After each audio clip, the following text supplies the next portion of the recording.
코로나19 시대를 우리가 지금 만 1년을 지금 지냈습니다. 그 동안에 우리들은 역설적으로 오히려 건강에 대해서는 좀 더 많은 도움을 받았던 시대인 것으로 보입니다.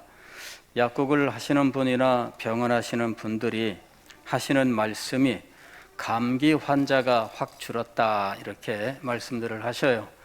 예전에는 감기 환자들이 많아서 겨울 한철 감기 환자들 때문에 참 병원이나 약국이 산다 할 정도였는데, 이제는 너도 나도 마스크를 쓰고 있다 보니까 코로나 방역뿐만 아니라 이 호흡기로 전파되는 모든 질병들이 줄어들면서 오히려 건강에는 도움을 받는 이런 역설이 일어나게 되었지요.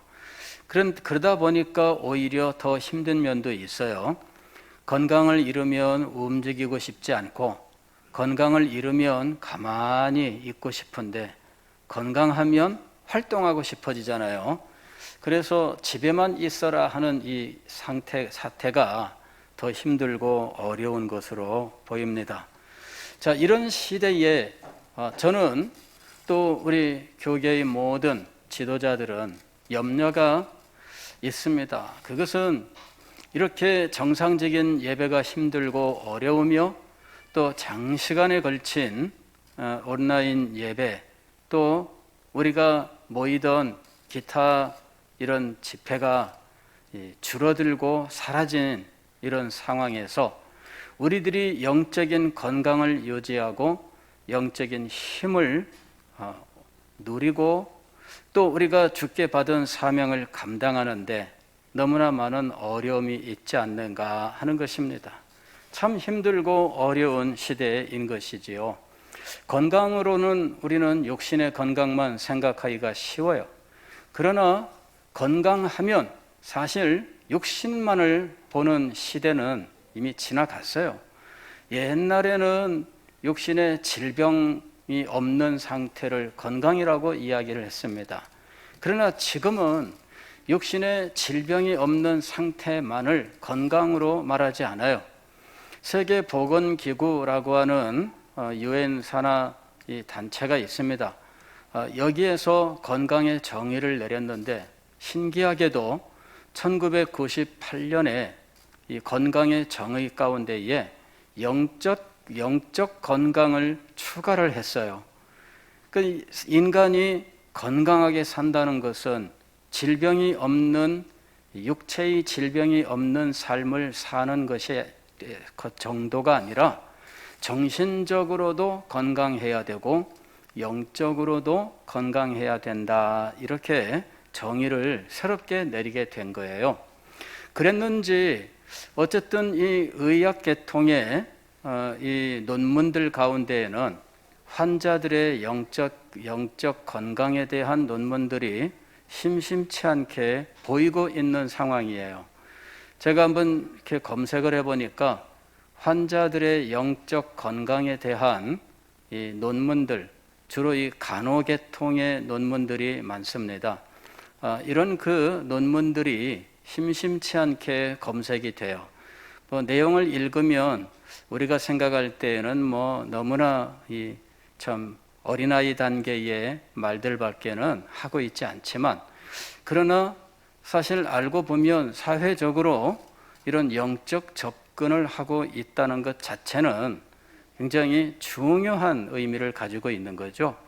그러니까 이 사회적으로도 영적인 건강에 대하여 관심을 갖고, 그래서 환자를 간호하고 치료하는데 영적인 접근이 필요하다고 하는 이런 깨달음을 가지고 연구하고 있다고 하는 것, 이것은 상당히 고무적인 것이죠. 자, 이것이 이 사회에서 이제 첫 발을 떼고 있는 상태예요. 점점 그것을 인식하고 있는 상황이라는 것이죠. 자, 그런 시대에 오늘 우리들은 영적으로는 이미 사회에서 인식하는 정도를 넘어선, 정말 사회적으로 영적인 건강을 말하는 수준을 이미 우리는 넘어선 그런 상태에 있지만 문제는 뭐냐면은 이 건강을 언제나 잃어버릴 수 있다 하는 것이에요. 육체의 건강을 잃어버릴 수 있는 것처럼 영적인 건강도 언제나 잃어버릴 수 있다는 것이지요. 그래서 이런 코로나19 시대에 영적 건강에 관심을 갖는 것이 정말 중요한 것입니다. 영적 건강이란 무엇일까? 물론 초점을 어디에 맞추느냐에 따라서 달라져요. 어떤 분들은 거룩이라고 하는 관점에서 영적 건강을 생각하는 분들이 있어요. 영적으로 건강하다는 게 무엇이냐? 거룩한 삶이다. 그래서 거룩을 상실하면 영적 건강을 상실한다. 이렇게 말씀하는 분도 있습니다.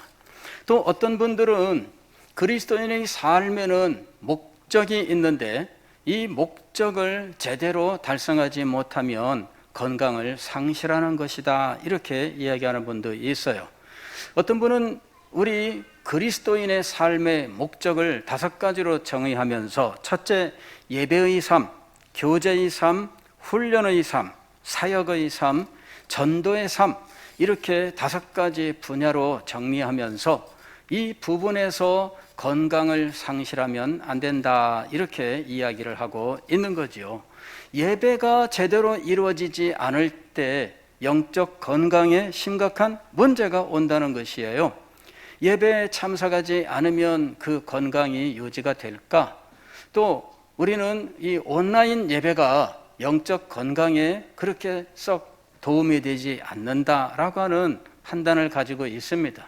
어떤 특별 상황에서 제한적으로는 사용할 수 있는 것이지만 이것이 온전한 예배로서 영적 건강을 위하여 이것이 제대로 기능할 것이냐 하는 문제에 대해서는 의문을 가지고 있는 것이에요.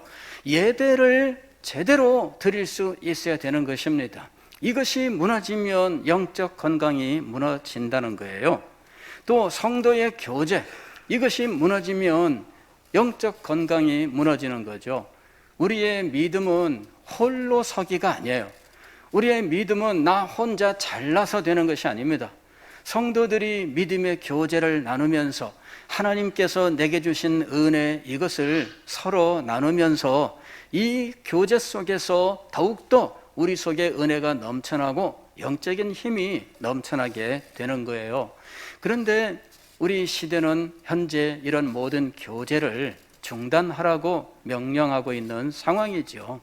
교회 안에서 모임뿐만 아니라 교회 밖에서의 모임까지도 중단하고 이것을 무슨 죄악처럼 여기는 상황이 지금 진행되고 있는 거예요. 그래서 참 예수마을 모임을 모이지 못하고 있는 이런 현실, 이 정도가 아니라 비공식적인 우리의 교제조차도 지금 끊어져 버리고 말은 이런 상황들은 우리의 영적 건강에 심각한 장애를 가져오게 된다는 것이죠. 훈련도 마찬가지입니다. 교회에서 교육과 훈련이 없다면 성도들이 바로 설 수가 없어요. 그냥 교육과 훈련이 없으면 성도들이 자기 생각대로 살아가기가 쉬워요. 혹은 하나님의 사람으로 자신을 더 개발하고 자기 자신을 더욱더 발전시킬 수 없는 문제가 있는 거예요. 교육과 훈련이 없으면 여러분 그 사람도 제대로 설 수 없고 조직도 제대로 설 수가 없어요. 직장 생활을 하는 분들은 잘 아실 겁니다. 직장 생활을 하는 분들은 정기적으로 때가 되면 교육을 받으러 가도록 직장에서 이 교육 기회를 제공을 하고 있어요. 왜냐하면은 이 교육을 받아야 더 큰 일들을 감당할 수 있기 때문이죠. 그래서 당장 실무에 필요한 교육뿐만 아니라 앞으로 이 사람이 더 큰 일을 감당할 수 있는 소양을 갖추게 하기 위하여 교육과 훈련의 기회를 제공하는데 직장에서는 많은 돈을 들여서 이 교육과 훈련에 투자를 하고 있는 거예요. 그래서 당신이 학원에 가서 영어 회화를 배우고 싶으냐? 그러면은 직장에서 학원비를 대주겠다. 이리 해가지고 신청하면은 돈을 줘요. 가서 교육 받으라 이거예요. 그래 교육 받으면 그 능력이 개인의 발전도 되고 또 직장을 위해서도 업무에 유용하게 사용되는 거죠. 그래서 직장에서는 늘 훈련과 교육을 시켜요. 어떤 사람이 승진을 하게 되면 승진한 자리에 일을 감당할 수 있도록 늘 교육의 기회를 제공하는 거예요. 그런데 오늘 우리 교회가 이런 부분이 지금 중단되어 버리고 말았다는 거죠. 그래서 개인적으로도 영적 건강을 유지하는 데 심각한 장애가 생겼고 교회적으로도 이 성도들을 건강하게 양육하는 데 지금 심각한 문제를 가지게 된 거예요. 자, 네 번째로는 사역입니다. 우리가 주께 받은 사역이 있어요. 각자 맡은 자리에서 임명된 사역도 있고 우리가 사회에 나가서 감당해야 되는 우리의 몫도 있습니다. 그러나 이 모든 것들이 지금 거의 중단되고 있어요. 찬양대는 지금 활동을 못하고 있는 상황이죠. 찬양팀도 지금 찾아볼 수 없는 상황이 되었습니다. 주일학교 부서들은 지금 모임에 그냥 어려움을 겪고 또 짧게 모이다 보니까 교사들이 성경 공부를 진행하는 것도 어려운 상황입니다. 우리는 이런 모든 상황을 지금 이겨내야 되는 거예요. 이것이 시대의 상황이라고 해서 그냥 방치하고 넋을 놓고 있어서는 안 되는 거예요. 나중에 이 시대가 지나고 난 다음에 우리는 이 지나간 세월 동안의 이 문제들을 어떻게 보상을 받을 것입니까? 그래서 우리는 지금 몸부림을 쳐야 한다는 거예요. 전도와 선교에 얼마나 많은 어려움이 있는지 몰라요. 예? 지금 현재 전도가 이루어집니까? 이루어지지 않아요. 우리 교회도 작년 2월 이후로는 지금 새로운 분이 교회에 오지도 않고요. 또 등록도 이루어지지 않고 있습니다. 참 1년 동안 우리는 지금 공치고 있는 거예요. 그러면 금년이라고 다를까요? 그렇지 않습니다. 교회가 자꾸만 코로나19 바이러스의 무슨 진원지인 것처럼 뉴스를 보고 있으면 교회발 이런 자막들이 계속 지나가잖아요. 그거 보고 있으면은 교회가 코로나19 바이러스의 진원지인 것처럼 인식을 갖게 돼요. 이 잘못된 인식들이 실상은 우리 성도들에게도 작용하는데 안 믿는 사람에게는 오죽할까 하는 것입니다. 지금 우리는 전도의 문도 닫혀 있는 상황이에요. 여러분, 그렇다고 해서 우리가 지금 손 놓고 있어야 할까요? 그럴 때가 아니지 않습니까? 지금 이대로 가서는 안 되는 거예요. 영적 건강에 대해서 우리는 관심을 기울이고요.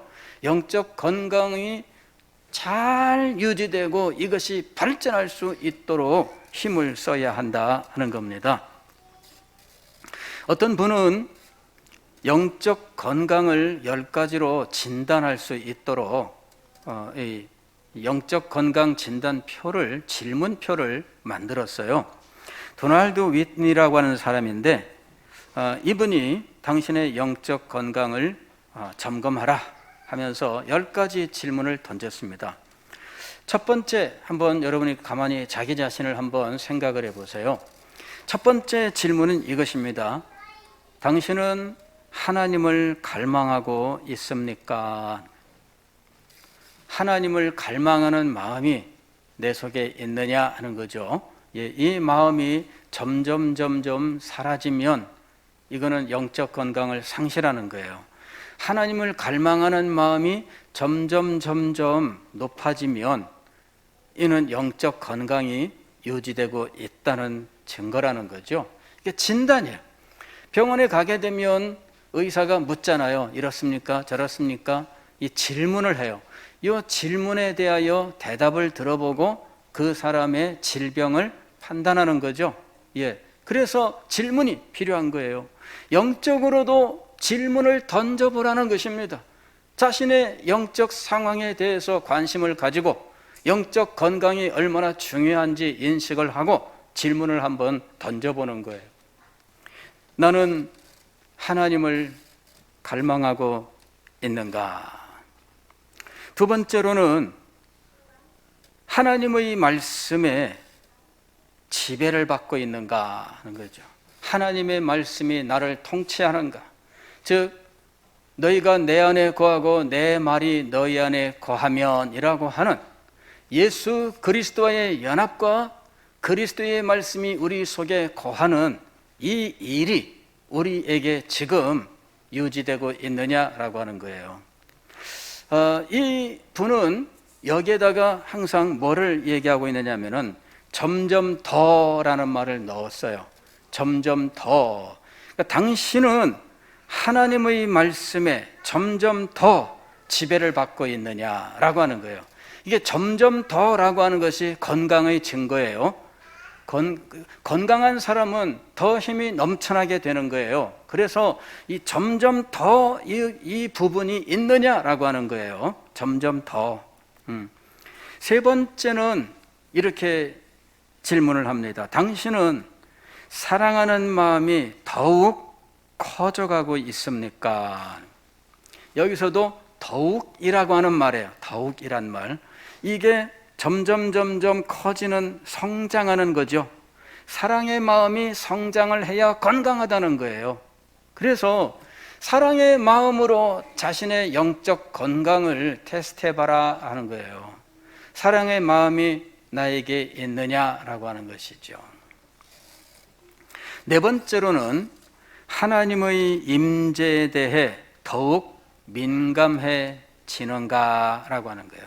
하나님의 임재에 대하여 점점 민감해지는가. 내 삶 속에 하나님이 함께 하신다라고 하는 사실을 내가 예민하게 느끼느냐 하는 것이죠. 하나님이 함께 하시는 것에 대하여 전혀 감각이 없다. 이 영적 임재, 하나님의 임재에 대한 감각이 없다면 건강이 지금 심각하게 문제가 되고 있는 거죠.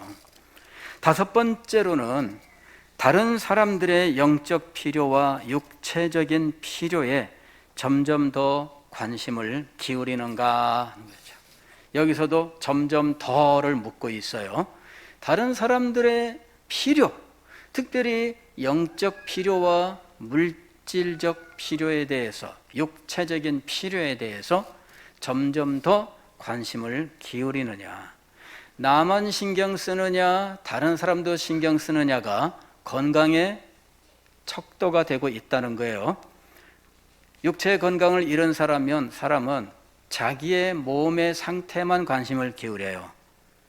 내 무릎이 아프면 내 무릎에만 신경 쓰지 남이야 어떻든 거기에까지 신경 쓸 겨를이 없어요. 이게 건강의 특징입니다. 그래서 다른 사람의 영적 필요, 다른 사람의 육체적인 필요에 점점 더 관심을 기울이고 있습니까? 여섯 번째로는 교회 안에서 즐거운가라고 하는 거예요. 교회 안에서 즐거운가? 당신은 교회에 가면 즐거워집니까? 아니면은 불안해집니까? 참 이거는 다양한 요소가 있기 때문에 어떤 분은 이걸 이렇게 해석을 했어요. 당신은 교회 공동체를 즐거워하는가? 교회를 사랑하고 교회 모든 지체들을 사랑하고 교회 지체들을 생각하면 기쁘고 즐거워지느냐라는 것이죠. 이 부분이 상당히 중요해요. 교회 공동체가 기쁨의 대상이 되지 못하면 그 공동체도 문제고 그 공동체를 대하는 우리들도 문제예요. 그래서 이 부분이 우리가 이루어야 되는 아주 중요한 모습이에요. 저는 우리 교회를 생각할 때 아마도 이 부분이 상대적으로 좀 약한 부분이 아닐까 하는 생각을 가져봅니다. 저 자신부터 참 이런 부분에서 참 노력을 많이 하고 있습니다. 우리 공동체를 기뻐해야 된다. 성도들을 기뻐하고 지체들을 기뻐해야 된다. 약하고 부족하다고 해서 기뻐하지 못한다면 안 된다라고 하는 생각을 가져요. 가끔씩 저는 그런 모습을 봐요. 어떤 집안에 장애를 가진 이런 자녀가 있는데 그 자녀를 가진 부모님들은 이 자녀를 어떻게 대할까라고 하는 거죠. 예. 근데 모르겠어요. 저는 뭐 모든 그 집안을 본 것이 아니지만, 그러나 제가 보는 입장에서 제가 본 이런 상황, 그 어떤 그 집들 이렇게 보게 되면 신기해요. 장애를 가진 자녀를 부모들이 굉장히 사랑하고 아낀다는 거예요.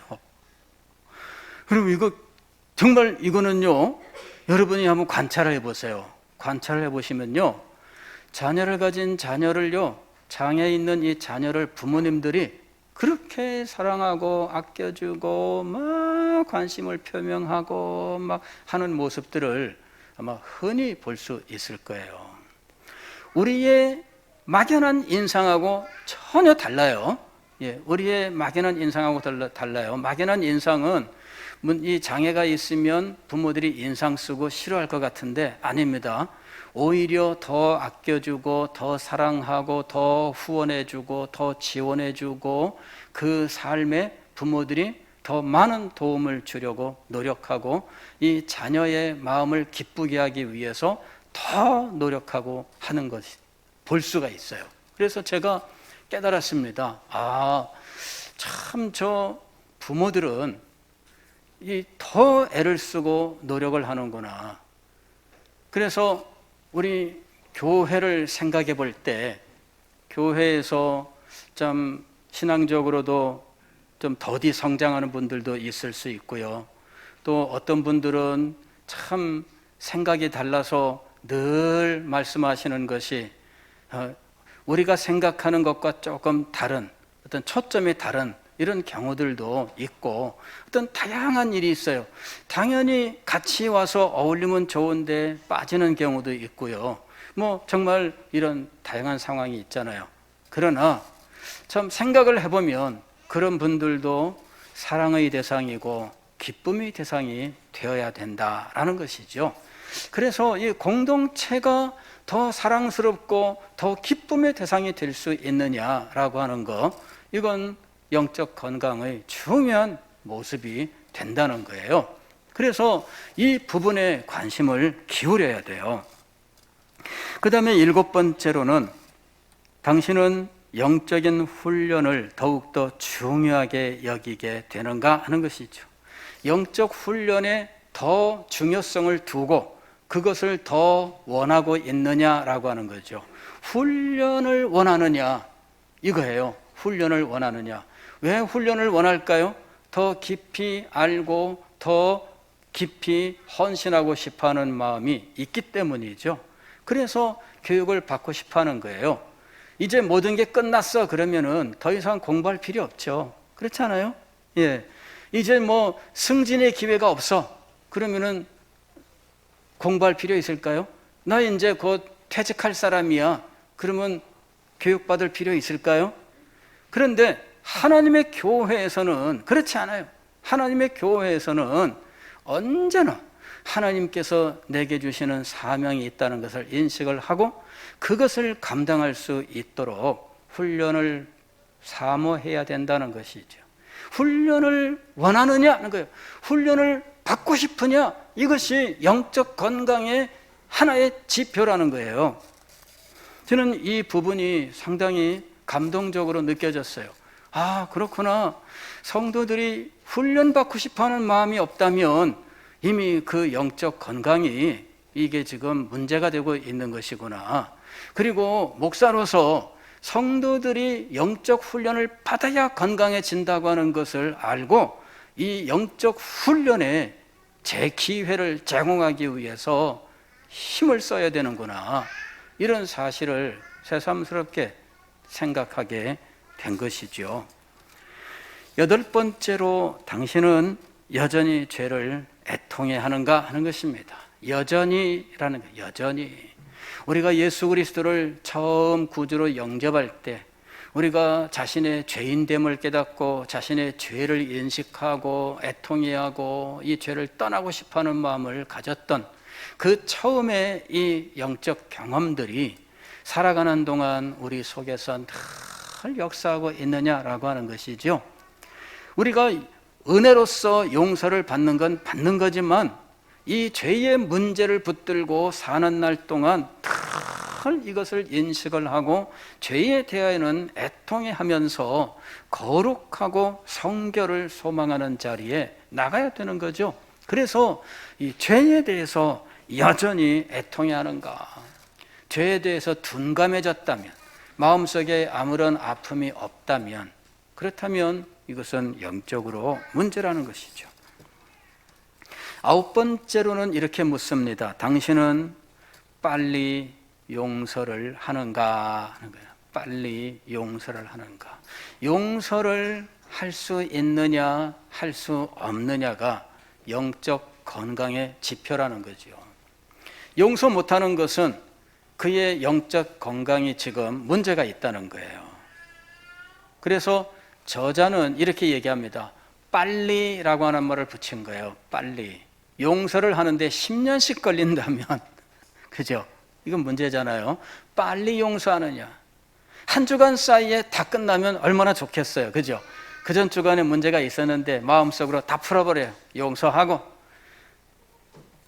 그러면 얼마나 좋겠어요. 그러면 매주일 새롭게 만날 수 있잖아요. 그런데 전주에 있었던 일들이 이 사람의 생각을 주장해서 그 다음 주에 마음의 자유를 상실하고 마음속에 불편함이 있고 용서하지 못하고 꽁하고 하면 이게 영적으로 심각한 장애가 되는 거예요. 빨리 용서하는가 하는 것이죠. 10번째로는 천국을 사모하며 살고 있느냐라고 하는 거예요. 즉 소망을 땅에 두지 않고 하늘나라에 두고 있느냐라고 하는 거죠. 예.